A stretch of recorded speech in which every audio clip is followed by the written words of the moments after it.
السلام علیکم ورحمۃ اللہ۔ آج انشاءاللہ ہم 12ویں پارے کا خلاصہ بیان کریں گے۔ اس میں دو صورتیں ہیں، سورہ ہود اور سورہ یوسف۔ اس میں اللہ تعالیٰ کی شروع میں ابتدا میں توحید بیان کی گئی ہے۔ اللہ تعالیٰ کے علاوہ کوئی گناہوں کو معاف کرنے والا نہیں۔ اللہ تعالیٰ فرماتے ہیں وَمَا مِن دَابَّةٍ فِي الْأَرْضِ إِلَّا عَلَى اللَّهِ رِزْقُهَا۔ ہر جاندار کا رزق جو ہے وہ اللہ کے ذمے ہے۔ کوئی بھی دنیا میں جاندار ہے، اس کا رزق اللہ تعالیٰ کے ذمے ہے۔ اللہ تعالیٰ اسے رزق دیتے ہیں، اور احادیث میں آتا ہے کہ رزق موت کی طرح انسان کو تلاش کرتا ہے۔ اگر انسان کو موت تلاش کر لے گی، اسی طرح انسان کو رزق بھی تلاش کر لے گا۔ وہ اس کی رضا پر اس کو راضی رہنا چاہیے۔ وقت سے پہلے نہیں ملتا، اور جتنا لکھا ہے اس سے زیادہ نہیں ملتا۔ یہ ایک ہمیں نصیحت کے طور پر سمجھایا گیا ہے۔ پھر اللہ تعالیٰ نے ذکر کیا ہے کہ آسمان اور زمین کو اللہ تعالیٰ نے 6 دنوں میں بنایا۔ اللہ کا عرش پانی پر ہے۔ اللہ تعالیٰ انسان کی نیچر کو یہاں پر بیان بھی کرتے ہیں۔ اللہ فرماتے ہیں کہ جب ہم کسی بندے پر نعمت کرنے کے بعد اگر اس کو نعمتیں دیتے ہیں، تو اس سے اگر ہم واپس لیتے ہیں وہی نعمت جو ہم نے کی ہوتی ہے، تو یہ انسان ناشکرا ہو جاتا ہے، یہ بے صبرا ناشکری کرنے لگ جاتا ہے۔ حالانکہ اللہ فرماتے ہیں صبر کرنے والوں کے لیے بخشش ہے اور اجر ہے۔ وہ نعمتیں اولاد کی صورت میں ہو سکتی ہیں، مال کی صورت میں ہو سکتی ہیں، عزت کی صورت میں، کسی بھی صورت میں ہو سکتی ہے۔ تو اگر کوئی نعمت اگر آپ سے چھنتی ہے تو اس پر صبر کرنے کا حکم دیا گیا ہے۔ پھر اسی طرح اس بارے میں قیامت کے بارے میں بھی کچھ ذکر ہے۔ اللہ کے نبی صلی اللہ علیہ وسلم سورہ ہود کے حوالے سے کہا کرتے تھے کہ اس نے مجھے بوڑھا کر دیا، یعنی ایسے کچھ اس طرح کے اس میں مناظر بیان کیے گئے ہیں۔ اللہ تعالیٰ فرماتے ہیں کہ کچھ 2 طرح کے لوگ ہیں۔ کچھ لوگ ایسے ہیں جو دنیا میں ہی اجر چاہتے ہیں، یعنی دنیا میں اسٹیٹس بنے، دنیا میں نام بنے، دنیا میں ساری چیزیں مل جائیں، اور آخرت کا ان کو کوئی اجر کی امید نہیں ہوتی، یا وہ آخرت کے اجر کے لیے کوشش نہیں کرتے۔ تو اللہ فرماتے ہیں یا ان کی نیت نہیں ہوتی تو ہم ان کو دنیا میں اجر دے دیتے ہیں، آخرت میں ان کے لیے آگے، یعنی ریاکاری، کہ دنیا میں میری بلے بلے ہو جائے اور آخرت میں کوئی چیز یعنی ان کا نہیں ہے کہ میں اللہ کو خوش کر دوں۔ قیامت کے دن 2 ہی طرح کے گروہ ہوں گے، ایک بدبخت، ایک نیک بخت۔ اچھے کام کرنے والے جنت میں جائیں گے، وہ نیک بخت ہوں گے۔ برے کام کرنے والے جہنم میں جائیں گے، وہ بدبخت ہوں گے۔ اللہ تعالیٰ نے نصیحت بیان کی ہے۔ اللہ تعالیٰ نصیحت کرتے ہیں، مثال دے کے سمجھاتے ہیں کہ جس طرح اندھا اور دیکھنے والا برابر نہیں ہے، اسی طرح اچھا کام کرنے والا اور برے کام کرنے والا، گناہ اور نیکی کرنے والا برابر نہیں ہے۔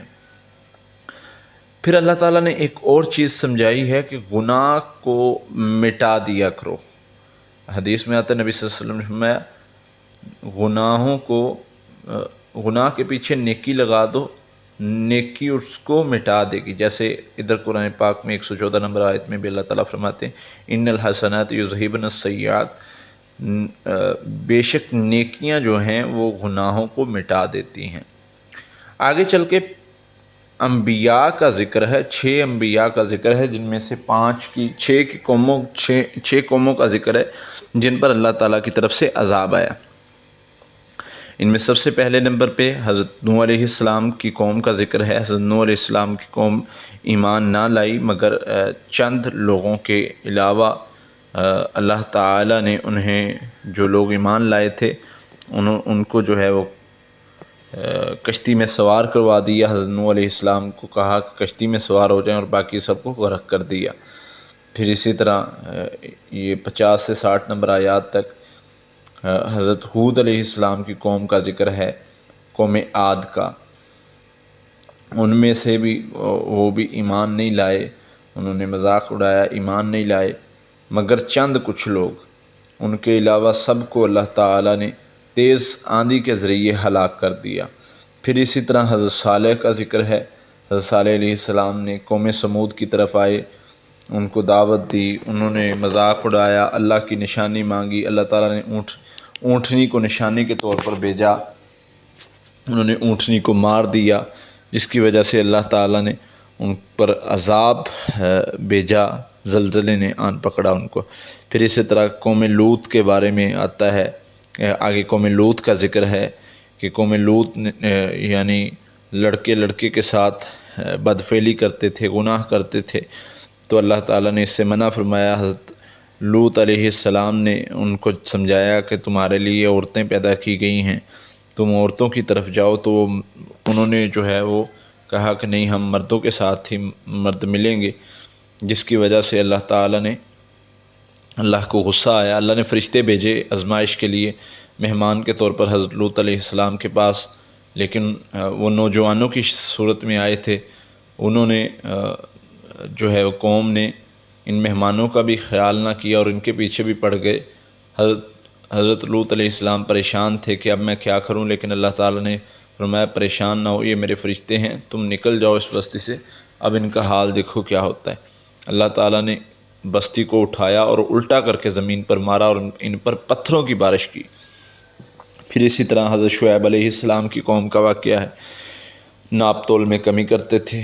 حضرت شعیب علیہ السلام ان کو دعوت دیتے، ان کو سمجھاتے، لیکن نہیں عمل کیا، جس کی وجہ سے چیخ نے انہیں آن پکڑا اور زلزلے کی وجہ سے وہ عذاب میں غرق ہو گئے۔ حضرت موسیٰ علیہ السلام کی قوم کا واقعہ، فرعون کو دعوت دی، اس کے ساتھیوں کو دعوت دی، جنہوں نے مان لی وہ حضرت موسیٰ کے ساتھ مل کے دریا سے گزر گئے، اور جنہوں نے نہیں مانی اللہ تعالیٰ نے انہیں دریا میں غرق کر دیا۔ یہ واقعات ایک طرح سے ان میں ڈرایا گیا ہے، عبرتیں ہیں، نصیحتیں ہیں، دوسری طرف ایمان والوں کے لیے تسلی ہے، ایمان والوں کو ثابت قدمی کا جو ہے وہ انعام بتایا گیا ہے کہ جو پچھلی قومیں، اللہ تعالیٰ فرماتے ہیں یہ جو باتیں سمجھائی گئی ہیں، یہ پچھلی قوموں کی تمہیں باتیں اس لیے بتائی جاتی ہیں تاکہ تم سمجھ جاؤ، عقل کرو۔ پھر آگے سورہ یوسف شروع ہوتی ہے۔ سورہ یوسف میں اللہ تعالیٰ شروع میں قرآن پاک کی بیان کرتے ہیں کہ ہم نے یہ ذکر جو ہے وہ عربی میں نازل کیا تاکہ تم سمجھ سکو، یہ آسان ذکر ہے۔ اور اسی طرح حضرت یوسف علیہ السلام کے بارے میں بات شروع ہوتی ہے، واقعہ حضرت یوسف علیہ السلام کا سارا بیان کیا گیا ہے۔ سب سے پہلے تو انہوں نے خواب دیکھا کہ 11 ستارے، ایک سورج اور ایک چاند مجھے سجدہ کر رہے ہیں۔ اپنے باپ کو بتایا، حضرت یوسف علیہ السلام نے حضرت یعقوب علیہ السلام کو بتایا، تو انہوں نے کہا میرے بیٹے اس خواب کا ذکر اپنے بھائیوں سے نہیں کرنا، کیونکہ شیطان کھلا دشمن ہے، وہ حسد کریں گے۔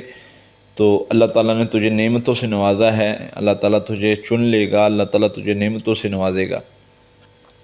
دوسری طرف بھائیوں نے جو ہے وہ پلاننگ کرنی شروع کر دی کہ ہمارا باپ یوسف بنیامین سے زیادہ پیار کرتا ہے، لہٰذا ہم جو ہے وہ ان کو باپ کی آنکھوں سے دور کر دیں تاکہ باپ ہم سے پیار کرے۔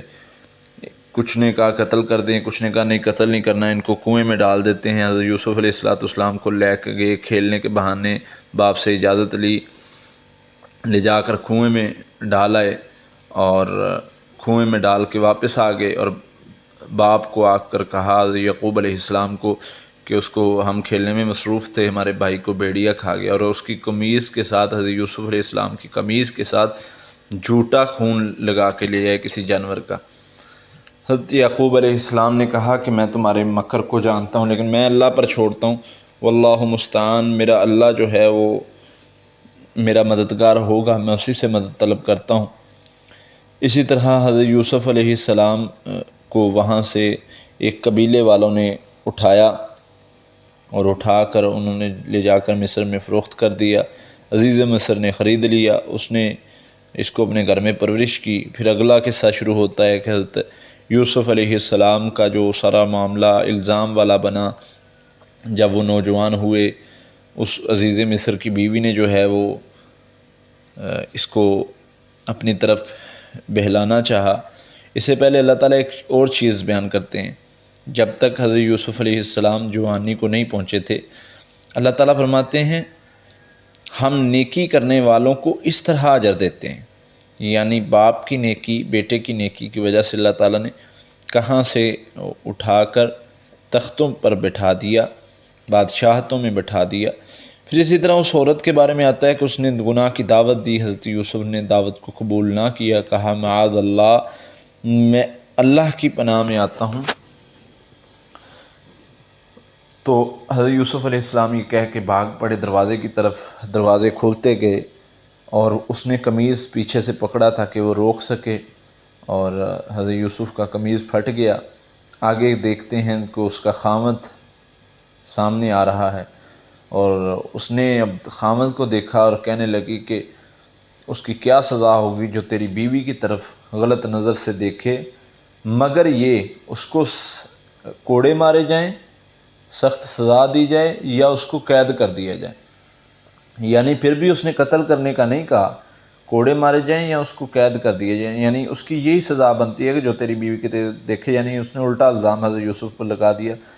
پھر جب ایک طرح سے کچھ گواہان بیٹھے، بات کو سمجھا، انہوں نے کہا کہ قمیض کو چیک کیا جائے، اگر قمیض آگے سے پھٹی ہے تو یوسف مجرم ہے اور جو ہے عزیز مصر کی بیوی سچی ہے، اگر قمیض پیچھے سے پھٹی ہے تو یوسف سچے ہیں، وہ عورت جھوٹی ہے۔ لیکن قمیض جو ہے وہ پیچھے سے پھٹی تھی، لیکن پھر بھی خیر حضرت یوسف علیہ السلام نے کہا کہ مجھے قید بہتر ہے اس سے کہ میں اس شر میں دوبارہ پھنسوں، تو اللہ تعالیٰ سے دعا کی، اللہ تعالیٰ نے ان کو جو ہے وہ اس شر سے بچا لیا۔ حضرت یوسف علیہ السلام کی مطلب اس معاملے کے بعد عزیز مصر کی بیوی کے بارے میں شہر میں پھیل گیا کہ اس کا مطلب اس نے اپنے غلام پر آنکھ میلی کی ہے، تو بڑی باتیں ہونے لگیں۔ عزیز مصر کی بیوی نے جو ہے وہ ان کی سب کی دعوت کر کے حضرت یوسف علیہ السلام کو وہاں سے گزارا۔ حضرت یوسف علیہ السلام جب وہاں سے گزرے تو انہوں سب نے کہا کہ یہ تو انسان نہیں ہے، یہ تو کوئی فرشتہ ہے، یعنی اتنا اللہ تعالیٰ نے خوبصورت بنایا تھا۔ پھر قید کا واقعہ شروع ہوتا ہے۔ قید کی زندگی میں حضرت یوسف علیہ السلام کو دو ساتھی ملتے ہیں، ان کو دعوت دیتے ہیں کہ اللہ کی طرف آ جاؤ، غیروں کو نہ پکارو، جن کے تمہارے باپ دادا نے بنایا ہے معبود، ان کو نہ پکارو۔ حضرت یوسف علیہ السلام کو جو ہے وہ حضرت یوسف کے وہ جو دو ساتھی ان کو خواب آتے ہیں، ایک کہتا ہے کہ میرے سر پہ ٹوکرا ہے روٹیوں کا، میں جنگل میں ہوں، اس کو جو ہے وہ پرندے کھا رہے ہیں۔ دوسرے کو خواب ہے کہ میں اپنے بادشاہ کو انگور نچوڑ کے پلا رہا ہوں۔ حضرت یوسف نے دونوں کو تعبیر بتائی کہ ایک کو کہا کہ تو سزا ہو جائے گا، پھانسی ہو جائے گی، تو یعنی تجھے جو ہے وہ پرندے کھائیں گے۔ دوسرے کو کہا کہ تو جو ہے وہ بادشاہ کے پاس واپس جائے گا، تو جب بادشاہ کے پاس واپس جائے تو میرا ذکر ضرور کرنا۔ وہ بادشاہ کے پاس واپس گیا، اسے وہ بھول گیا ذکر کرنا۔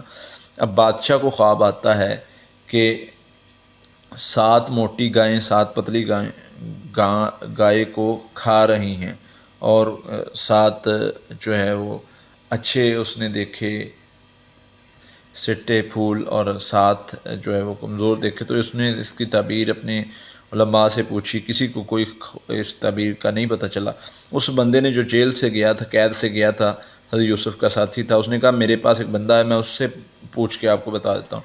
حضرت یوسف علیہ السلام سے جب پوچھا گیا تو حضرت یوسف علیہ السلام نے بتایا کہ 7 سال پہلے خوشحالی ہوگی، پھر 7 سال جو ہے وہ تنگی کے آئیں گے، تو آپ نے اپنا غلہ جو ہے وہ اس کے اندر ہی رہنے دینا ہے، اس کو نکالنا نہیں ہے، اور اگلے 7 سالوں تک جو ہے وہ استعمال ہوگا، یعنی جو قحط کے 7 سال ہوں گے۔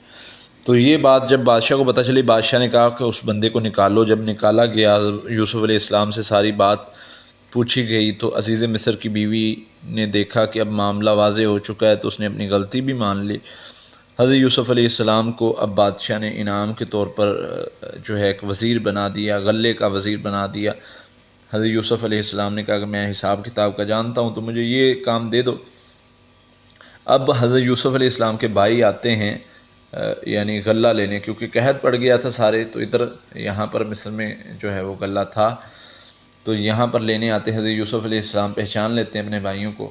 اب دیکھتے ہیں کہ بنیامین بھی ساتھ ہے، یا بعض روایات میں آتا ہے کہ پہلی بار نہیں تھا، حضرت یوسف نے کہا کہ دوبارہ لے کر آنا ہے اپنے بھائی کو بھی، پھر میں غلہ دوں گا۔ جب دوبارہ آتے ہیں تو بنیامین بھی ساتھ تھا، اس کے غلے میں اپنا وہ غلہ ڈالنے، یعنی اس کے بوری میں اپنا غلہ ڈالنے والا برتن رکھ دیتے ہیں تاکہ یہ جو ہے وہ اس کو ساتھ لے جائے۔ جب وہ ساتھ لے جاتا ہے تو آواز لگتی ہے پیچھے سے کہ قافلے والو، تم نے ہمارا غلہ ڈالنے والا برتن جو ہے وہ چوری کیا ہے، رکو۔ انہوں نے کہا، جب روکا گیا تو ان سے کہا کہ کیا جزا ہے اس کی اگر کسی کے پاس چوری کا برتن نکل آئے؟ انہوں نے کہا تمہارے ہاں کیا سزا ہے؟ تو وہ بادشاہ کا جو وزیر جو بھی تھا اس نے کہا کہ ہمارے ہاں اسی بندے کو رکھ لیا جاتا ہے جو چوری کرتا ہے۔ تو خیر اس بات پر طے پا گیا۔ جب دیکھا گیا حضرت بنیامین کے جو ہے وہ بوری میں سے وہ غلے کا نکل آیا، ان کو پکڑ کے واپس لے آئے ادھر حضرت یوسف کے پاس۔ حضرت یوسف علیہ السلام نے کہا کہ فکر نہیں کرو، میں تمہارا بھائی ہوں۔ اب وہ قافلہ گیا ہے حضرت یعقوب کے پاس، حضرت یعقوب علیہ السلام کو بتایا۔ حضرت یعقوب بڑے پریشان ہوئے۔ حضرت یعقوب نے کچھ مال دے کر بھیجا کہ یہ لے جاؤ بادشاہ کو۔ بعض روایت میں ہے کہ خط بھی لکھا کہ میں اس طرح پریشان ہوں۔ اچھا ایک بات اور، جب حضرت یوسف علیہ السلام کے سامنے لے جایا گیا تو کہنے لگے کہ اس کا بھائی بھی چور تھا یوسف، ہم جانتے ہیں، اس طرح کی بڑی باتیں کی۔ خیر حضرت یوسف نے اپنی بات کو خاموش رہے اور برداشت کرتے رہے ان کی باتوں کو۔ جب دوبارہ حضرت یعقوب علیہ السلام نے کچھ مال دے کے بھیجا کہ جاؤ اور بادشاہ کی منت سماجت کرو کہ میرے بھائی کو چھوڑ دے، ہمارا پہلے بھی یوسف تھا وہ بھی اسی طرح چلا گیا۔ تو حضرت یوسف علیہ السلام کے پاس جب بھائی گئے تو حضرت یوسف علیہ السلام نے اللہ کے حکم سے پوچھا کہ اب بتاؤ تم نے یوسف کے ساتھ کیا کیا تھا؟ فوری بھائی بولنے لگے کہ تم یوسف تو نہیں ہو۔ اللہ اکبر! پھر یہاں پر حضرت یوسف علیہ السلام کا سارا معاملہ کھلتا ہے اور حضرت یوسف علیہ السلام اپنی قمیض بھیجتے ہیں اپنے باپ کے لیے کہ ان کی آنکھوں پر لگاؤ اور ان کی بینائی واپس آ جائے گی۔ ادھر باپ کہہ رہا ہے، حضرت یعقوب کہہ رہے ہیں کہ میرے بیٹو اگر تم مجھے پاگل نہ کہو تو مجھے آج یوسف کی خوشبو آ رہی ہے۔ انہوں نے کہا بابا وہ تو پرانی بات ہو گئی، اب چھوڑ بھی دو یوسف کو، تم مرنے کے قریب پہنچ جاؤ گے اس کو یاد کرتے کرتے۔ حضرت یوسف کی قمیض آتی ہے تو حضرت یعقوب کہتے ہیں کہ میرے بیٹو میں نے تمہیں کہا تھا نا کہ اللہ نے مجھے علم عطا کیا ہے۔ تو خیر حضرت یوسف کے پاس لے آتے ہیں حضرت یعقوب کو، ان کی بیوی کو، سب لوگ آ جاتے ہیں۔ حضرت یعقوب اور ان کی یعنی حضرت یوسف اپنی ماں باپ کو اپنے ساتھ تخت پہ بٹھاتے ہیں اور بھائی نیچے ہوتے ہیں۔ حضرت یعقوب فرماتے ہیں کہ یہ دیکھو یہ ہے تمہارے خواب کی تعبیر۔ تو یہاں پر یہ واقعہ مکمل ہوتا ہے۔